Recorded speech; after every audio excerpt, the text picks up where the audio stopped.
here we go.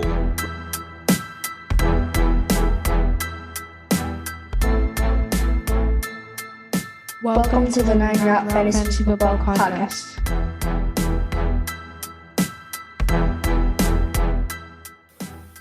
What's up, everybody? Welcome back in to the 9 Route Fantasy Football Podcast. Pat and Scott, we are finishing out week 15, going into week 16. One more matchup to speak of during this week. We have one game to play Monday Night Football, the Los Angeles Rams and the Green Bay Packers, two teams that are somehow still alive in a playoff hunt in the NFL. And we'll see how that shakes out moving down the road. Speaking of playoff hunt, we hope that we are able to keep you in yours with some of our picks, our news, our insights here at the 9 Route. I'm 1-1 on my playoffs for this week. Looking forward to hopefully something to salvage after some of these injuries for next week. But how did you make out, my friend? How was your weekend? I know you were in a couple more playoff runs than I had. I did really well this weekend. I'm out of one playoff. I lost one league, but I really shouldn't even have been in the playoffs. The commissioner, when he started the league, I guess thought that he was going to get 12 teams. So he set the league up so that it was a 6-team playoff. And then for whatever reason, I guess he didn't get enough interest or whatever. So it ended up being an 8-team league, but he never went back and switched to a 4-team playoff. So there ended up being 6 of the 8 teams in the playoff. I made the playoffs with like a 4-10 record or something like that. Your league, buddy. It was terrible. I shouldn't have been in the playoffs, but I almost won if it wasn't for Ramondre Stevenson playing and having a good game, which I'm not complaining about because he did help me take a commanding lead in one of the leagues the one league that I have won quite a few times. Looking to go for championship number 6 in that league this year. So I'm not complaining. I'll take the points from Stevenson, but pretty good. As far as fantasy goes, pretty good day. I took a poop betting this week, lost pretty much every bet that I made.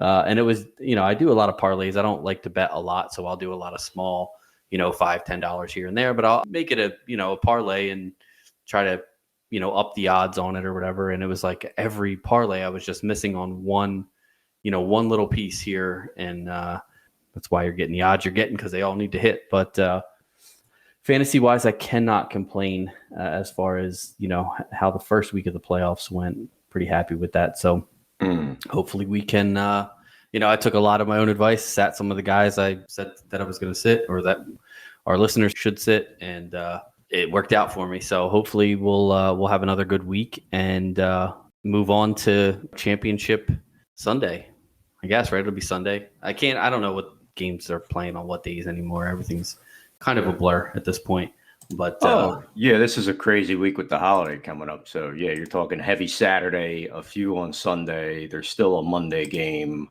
Thursday, let's see, what do you got? We're looking at Jacksonville Jets Thursday, and then the Lions share games Saturday, Christmas Eve, 3 games Sunday, and then a Monday night capper of the Chargers and the Colts. Yeah, that's not a bad setup. I do like the games being on Christmas Eve rather than Christmas Day, because Christmas Day you can kind of, if there's only one game on, you can kind of throw it on in the background and, still do whatever it is that you do, family, gifts, all that stuff. When there's a full slate of games, it's difficult, at least for me. I know that I like to be planted in front of the TV and kind of paying attention to everything that's going on. It's kind of part of the deal with doing a podcast is you need to be a little bit informed as to what's going on. So I do try to watch as many games as I can. It is nice that it will be Christmas Eve. We'll be wrapping a lot of presents that day, the ones that didn't get to this weekend. And then, it'd be nice to have some games on during all of that nonsense. But got some unfortunate injury news right before we came on here. I guess it's probably time. You want to give them our socials and all that good stuff, and then we'll jump into the news here? Absolutely. For news and notes, for any contact with us, we have a few ways you can reach out to us here at the 9 Route. Our website is www.the9routeffb.com. You can always check through there and catch all the links to everything. We are the 9routeFFB@gmail.com. If you want to shoot us an email for questions, comments, concerns, let us know how we're doing. Again, that's always a quick, handy way to do that. We are on Twitter at the 9route1. And I am also at Scott from Thelco. If you ever want to, again, go back and forth, we can always shoot the breeze fantasy-wise, get involved during a game, talking about how things are going in real time for the NFL team and your fantasy team. Again, we'd like to be a little interactive when it comes to that. I guess, unfortunately, we'll dive right into the first injury that is kind of a doozy. Pat, you want to take this one? I don't want to, but I will because I know it hurts you more than it hurts me. Time for the news. Speaking of Hurts, Jalen Hurts. Waiting for it. Jalen Hurts was just added to the injury report today. Looks like there was a sprain to his throwing shoulder. His status is in question for the Dallas game this week, which would be the nightcap, right, on Christmas Day. Is that right now? That's just talking about that. It's still considered a 4:00 game, 4:25, but with Las Vegas and Pittsburgh as the late game, there is probably a good chance. I've been hearing whispers of the game being flexed based off of what that game really means to everything. Obviously, for the NFL, that has a bit of an impact. But yeah, there's a potential. I've heard flex to Christmas Day. But now, if there's some circles of doubt, we'll see. You probably hear about it in the next 2 days if something like that changed. Yeah, usually if they flex it, it's you usually know by the week prior. So more than likely, we'll stay at that 4:25 spot. But either way, it's tough for the Eagles. As a Cowboys fan, you could say Eagles got to play Dallas without Dak Prescott earlier in the season. This is sort of Dallas's chance to even the score, I guess, turn the tables and get to play the Eagles with a backup quarterback if Hurts unfortunately doesn't go. But as far as fantasy goes, I mean, Hurts has been amazing. I mean, depending on the type of scoring that you're in, he's probably either number one or in the top 3 scoring quarterbacks on the year for fantasy. So losing him right in the semifinals of your playoffs is not ideal. Unfortunately, if you have Jalen Hurts, you're going to have to figure something else out. I know you have him, you said, in one of your leagues, in the one league that you still have left in the playoffs. I know I have him in our Dynasty League as well. Luckily, I have a bunch of quarterback options in that league. You were not so fortunate, from what I'm understanding. Yeah, that can actually take us into the next one. My quarterbacks of record that just got me out of my first round win, which was a good one, getting me into the semifinals. Jalen Hurts, and it's a super flex league, and I had, hopefully still have, maybe, fingers crossed, Ryan Tannehill. Had an ankle injury earlier this year. Same thing, looks like kind of reared its ugly head again. They had him in the tent and then kind of carted him off. Did return, but there was a lot of pain there. Again, these guys are warriors, and the trainers work magic, things that you or I are never, able to see behind those closed doors. But did return to the game. And again, Tennessee is definitely playing for, kind of like to say their playoff lives, so to speak. The Jacksonville Jaguars, with their big upset at Dallas yesterday, are only a game behind Tennessee. And the way the AFC is right now, playoff-wise, Tennessee obviously would have roughly a 4 seed. Jacksonville knocking on the door of a wild card spot. So if that flip-flops, that could be a tough row to hoe for the defending AFC South champs, yes, which was Tennessee last year. And they were the number 1 overall seed, if I'm not mistaken, and they got were knocked out first by Cincinnati. That was a tough game. So, Tannehill, I'm really hoping I hope I don't have to hitch my wagon to him. I'd rather have Jalen. So we'll see. We'll see how it goes. Yeah, I mean, one or the other would at least be nice in the spot that you're in. One other quarterback that left the game this past Sunday, Colt McCoy, was diagnosed with a concussion, did not return to the game. He's just going to have to clear the concussion protocol in order to come back and start next week, which, at this point, does it really matter? I mean, Arizona's really not doing anything. Colt McCoy is not, by any means a fantasy relevant quarterback. I mean, I'm sure, like you said, Scott, if you're in Superflex, if you got some injuries, he's out there on your waiver wire, which he probably isn't. Not a bad pickup. Trace McSorley would be the backup. He played this past Sunday and would be the starter if McCoy can't go. There might be an option for you, Scott, to grab off the waiver as wire. we are speaking. You're like, going to that damn waiver wire. Going, oh God, yeah. See, folks, that's the kind of insight we're talking about. You're kind of like, you get the mental block, and you're thinking, oh man, what can I do? What can I do? And then you really kind of have to step back, stop looking at the trees and look at the whole forest, and then focus in. And sometimes it does come back around. Pat, thank you for that, guys. Here at the 9 round, that is live, that is static, that is happening as we speak. You only get it here, folks. Happy to help. That's what we're here for. We'll chop the pot. Don't worry. Yeah, I think that's the only league that I'm not in with you. Yeah. Well, I mean, your work league and stuff like that, obviously. But as far as like that league is with, people that we both know. But that was the one that I did not get into because I was getting to the point where I was like, I don't think I could do another draft. My brain is fried at this point. Oh man, I'm pushing my 37 large and fab all in. Trace McSorley. Don't let me down, dog. Come on. Good Lord. Yeah, it's all right. Well, since you are busy, I'll go on and take the next one as well. This is just an update to an injury that we had talked about last week. Dameon Pierce for the Houston Texans. He has now been placed on IR, pretty much done for the rest of the season. So again, if you're looking at potential waiver wire options, I'm not really loving anybody on the Texans as far as waiver wire goes. But in week 15. The Texans, were very quiet about who they were going to replace Dameon Pierce with. And there was a lot of speculation in the fantasy community, whether it was going to be Daria Gumawale, whether it was going to be, perhaps Rex Burkhead. I know that I went and picked up Rex Burkhead in a few leagues.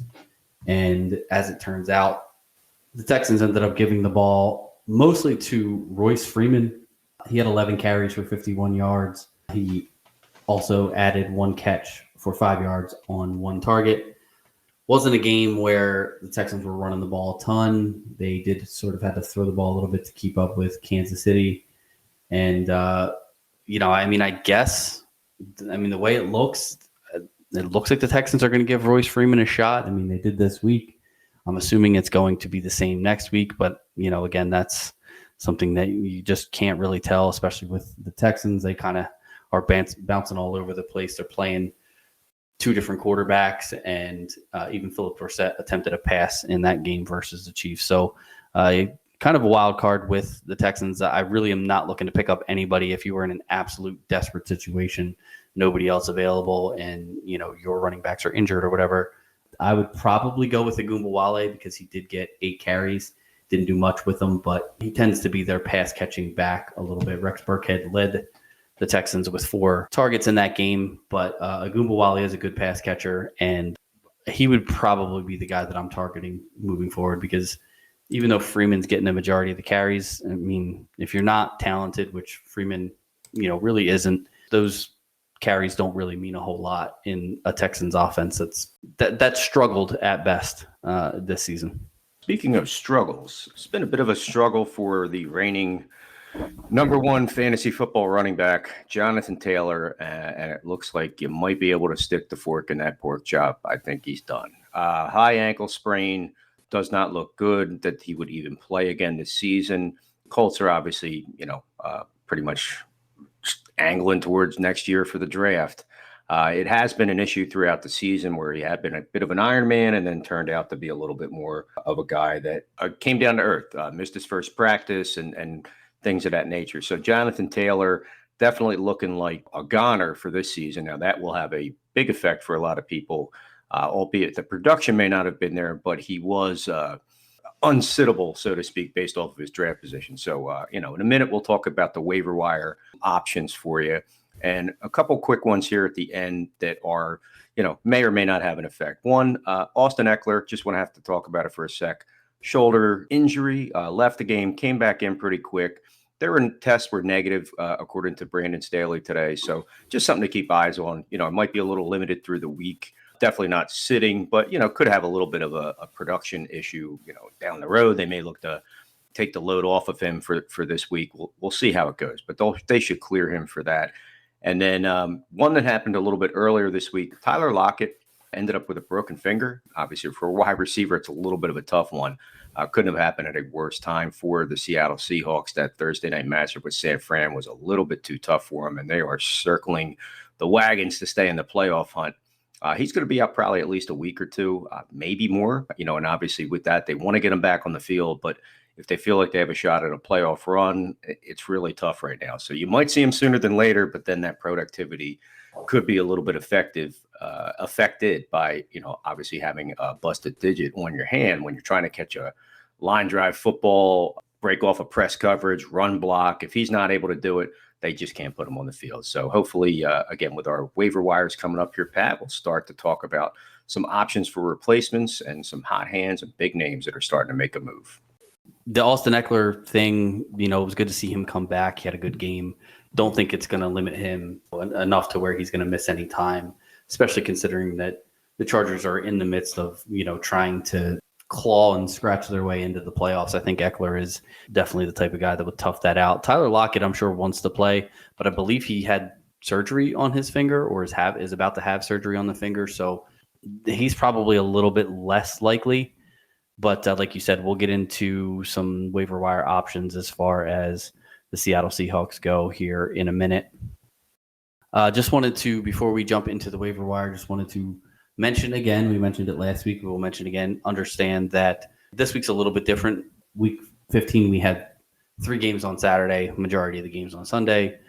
This week coming up, we're going to have the majority of the games on Saturday and then just 3 games on Sunday. But do remember to look at your lineup and make sure that you are keeping your Sunday and even your Monday night options in the flex positions so that you have flexibility if somebody is, hurt last minute, or if you need to sub somebody in, sub somebody out. You don't want all of those flex spots being used up at 1:00 on Saturday, and then you have to make a last minute change. So just keep that in mind when you're setting your lineups. Make sure that you're paying attention to the times and the days that everyone is playing, and set your lineup accordingly. Make sure you get those players into their running back, wide receiver, tight end positional positions rather than your flex spots.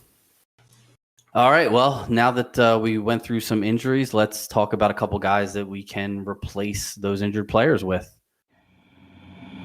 Weekly waiver wire. I will start with Jerick McKinnon because I have been sort of beating the drum for him for a while. I did not project or even think that there was a chance that he would end up being the back-to-back RB1 overall in weeks 14 and 15, but that has happened, at least with 1 game pending tonight. But he's been absolutely killing it. He is rostered more now than he was last week. He's up to 62%. Normally, we do not include anybody that's over 50% on this, but because we've been talking about him and because he's still available in about 38% of leagues, you need to go out and put him on your roster. Even if you don't plan on using him, you do not want someone that you're going to be playing in your playoffs to have the option to put him in against you, because right now he looks like the guy. As good as Isaiah Pacheco, has been, he just runs with, this reckless abandon that is great for, those tough grinded out yards. But when it comes to his vision and his ability to, make guys miss, when you're running at 145 miles an hour on every single time, every single play that you touch the ball, it's a little bit difficult to stop and make a guy miss and make a cut here and there. Like, I think he's a very good, very hard runner, but I think you're going to see a little bit more of McKinnon because he's a little bit more of that, shifty vision guy.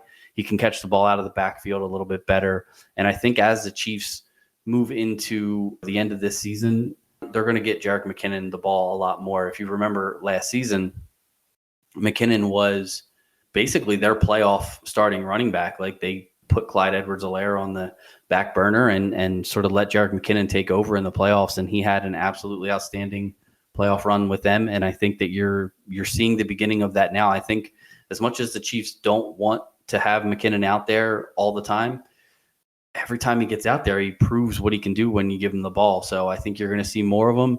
I'm not saying you have to necessarily pick him up to start him, but you definitely do not want him sitting on your waiver wire. If you have managers out there that are paying attention, somebody's going to go ahead and grab him if they haven't already. So definitely go ahead and pick him up if he's still available in your league. Another running back, and we did just talk about the Jonathan Taylor possible season-ending injury. So Zach Moss, obviously was involved in the trade for Nyheim Hines with Buffalo earlier this season. Kind of got a little bit more work, I guess, than maybe even he expected. 24 carries, 81 yards for the Indianapolis Colts over the weekend.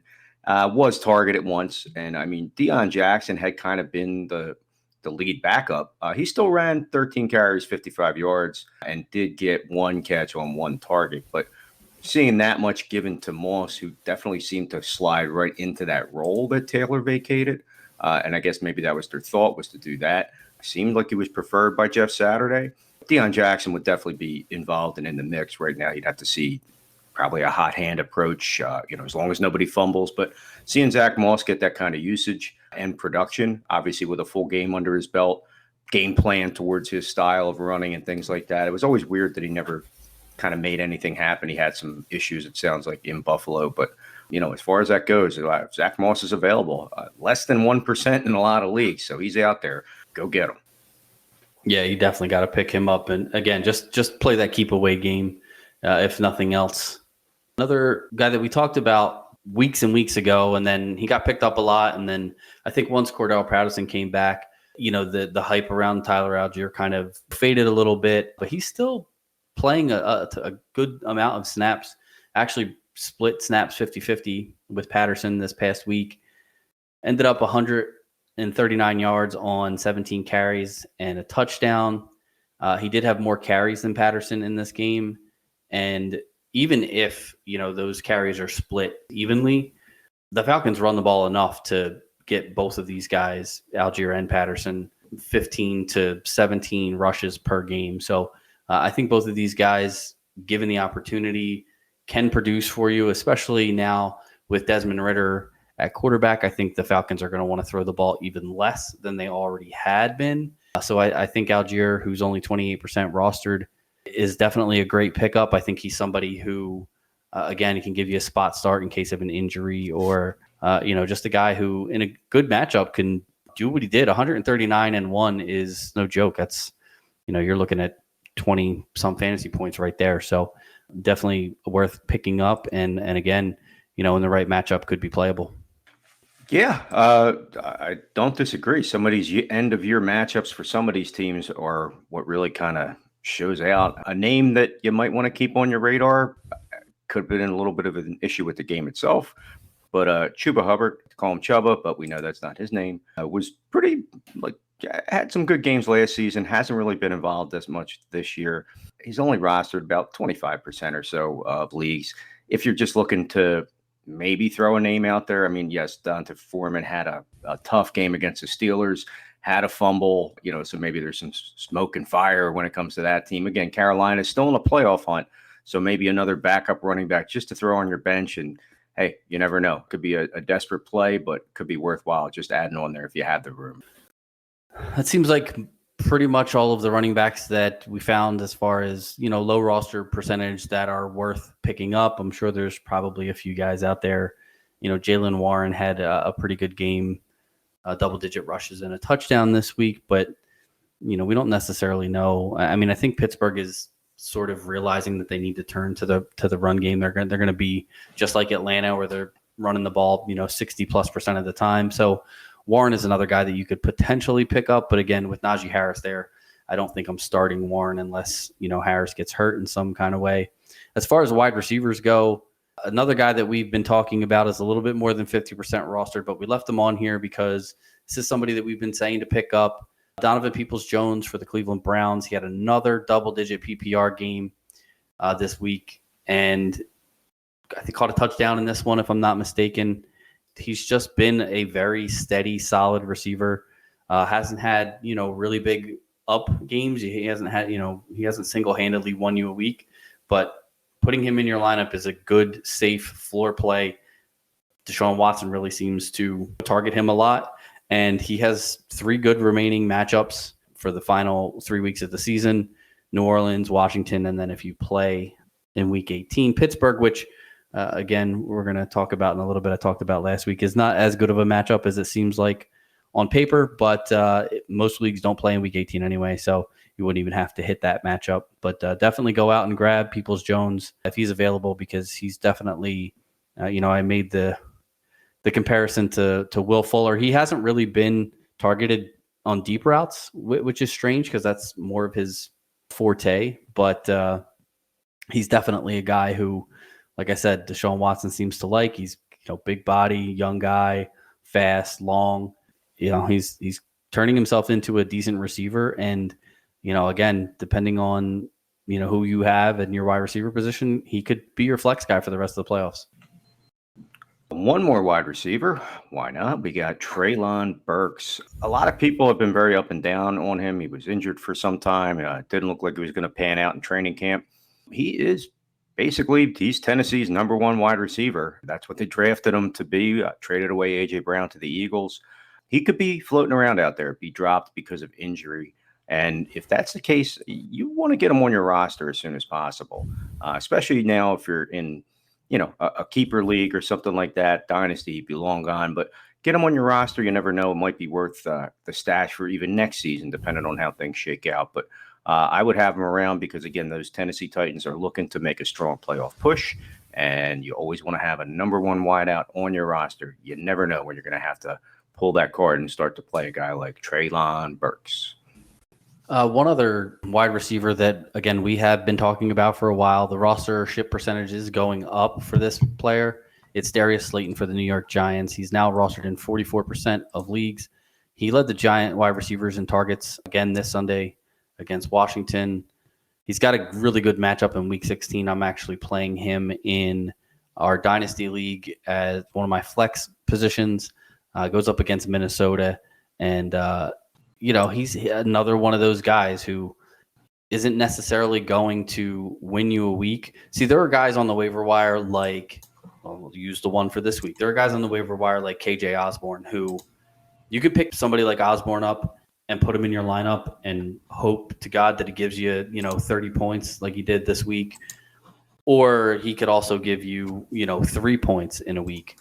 But then there are guys on your waiver wire like Darius Slayton who probably isn't going to give you 30 points at any point, this year, especially not with the Giants offense being as, run heavy as it is. But he's a guy who, when they do have to throw the ball, Daniel Jones is looking at him first. And like I said, that's why he's leading the wide receiver room in targets. He's a guy who's going to give you somewhere between 10 and 15 points every week. He's going to be pretty safe.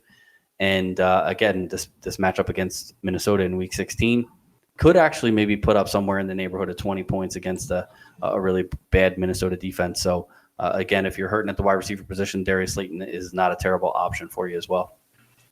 And going to wind down here, folks, with a couple of guys. And I'm going to throw actually like a piggyback to this. I know we talk about the Houston Texans and they're kind of like, yeah, I know. Yeah, it's the Houston Texans. But you can find some gold in the chicken feed there. Nico Collins, he's been banged up, obviously, but has been heavily targeted and really highly involved. And to the point this season where obviously Brandon Cooks did not pan out, Nico Collins is a top 50 wide receiver, even with all the injuries that he has had, throughout the year. He's actually wide receiver 44. And another guy who's been coming on strong, and I know, Pat, you have him on your roster, Chris Moore, also of the Houston Texans, who's right behind him as far as that goes for projections for this week and everything. He really has been a guy that, again, both of these guys have been relevant fantasy players that could be a worthy flex start. Obviously going down the road, Houston has nothing to lose. They're just going to lean back and chuck the ball around and get some people involved. We just talked about Royce Freeman and things like that as far as filling in for Dameon Pierce. So Nico Collins, Chris Moore are a few guys that are probably hanging around. And then the final wide receiver we're going to talk about, Marquise Goodwin, who obviously with a Tyler Lockett injury is going to be probably fantasy relevant. He'll probably slide right into that number 2 role with Lockett out. You don't hear a lot outside of DK Metcalf and Lockett when it comes to that. Goodwin's had a few big plays. I know he had 1 or 2 good games this season, where he did kind of reestablish himself as a former fantasy football not star, but a guy you could definitely have on your roster, play as a flex. He's going to be available in most leagues. Again, Dynasty, maybe not so much, but again, most of your redraft keeper leagues, Marquise Goodwin, he's going to be a wide receiver too on a team that has a great quarterback in Geno Smith that's looking to make a playoff run and filling in that spot, getting anywhere from possibly 8 to 10 targets a game. Sign me up. I definitely want him on my roster. Yeah, I think Goodwin's big games have been in games where either Lockett or Metcalf have, either not played or played and then left the game due to injury. So he's definitely, again, a usable piece. I think, depending on, the matchups down the stretch, which I believe they get Kansas City this week, if I'm not mistaken, they're going to have to score some points. So Marquise Goodwin could be one of those guys, especially if you play DFS, if you're in the daily fantasy, could be a low-priced option that could definitely score you a lot of points. So not a guy that I would necessarily want to have to play in my fantasy playoffs, but there are worse options out there, of course. That's pretty much going to do it for our waiver wire pickups for this week. We kept the list a little bit shorter due to the fact that there's really no more long-term waiver wire pickups. It's pretty much, pick up guys that are going to help you win now, or don't really bother, because in the leagues that you're playing in, these redraft leagues that you're in the playoffs, week 16 is the only week that matters. I mean, even your week 17 matchups, as far as, grabbing players for that matchup, if you have room on your bench, great, but you've really got to concentrate on winning this week to get to next week. So hopefully some of these players, if you need to pick up a running back or wide receiver, hopefully some of these players will be available for you if you need them, and they will do well for you. That's the hope. I think that, we try to give you the best options that we can find that are, reasonably available in leagues. Again, there may be the league that you're in, there may be better options out there on the waiver wire. There may also be none of these options out there on the waiver wire. I've noticed when I've gone through and done the roster percentages for, like I said, I do NFL.com, ESPN.com, and Yahoo. And I have noticed that the Yahoo roster percentages are always higher than the other two sites. And a lot of times the NFL.com is really, really low. I'm not 100% sure why that is. Maybe it's just there's more casual fans playing on NFL.com, and there's more, I guess, seasoned fantasy football veterans on Yahoo. I'm not really, that's my guess. I don't really know, but it seems like the Yahoo roster percentages are always a lot higher. But we do give you the average of those. So if you're playing in Yahoo, maybe some of these guys are not going to be available for you. But if you're in ESPN or NFL.com, might have even a little bit bigger selection. So just, go through, make sure that you're picking up the guys that matter for you. If you have any questions, as somebody that we didn't cover, like Scott said, please feel free to hit us up on social media. We are at the 9route1 and at Scott from Delco on Twitter. You can also email us if you have any questions. Hey, should I pick this guy up? He's available on waivers, but you said this or whatever. Hit us up on our email, the9routeffb@gmail.com. Let us know. We will get back to you with a detailed answer as quickly as possible.